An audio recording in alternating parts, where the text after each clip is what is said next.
ওই ধর গরম ভাতে লাগা শীতল চাটনি দিয়ে খাইতে যে টেস্ট।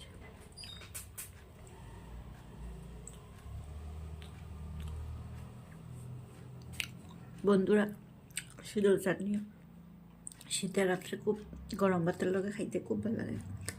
তোমরা আমাদের এক সপ্তাহ বানাইয়া ফ্রিজে রাখি, এক সপ্তাহ খাওয়া যায় শীতল চাটনি। আমাদের এক সপ্তাহ লেগে বানাই আর একটু একটু বার করিয়া ভাতের লগে খাই।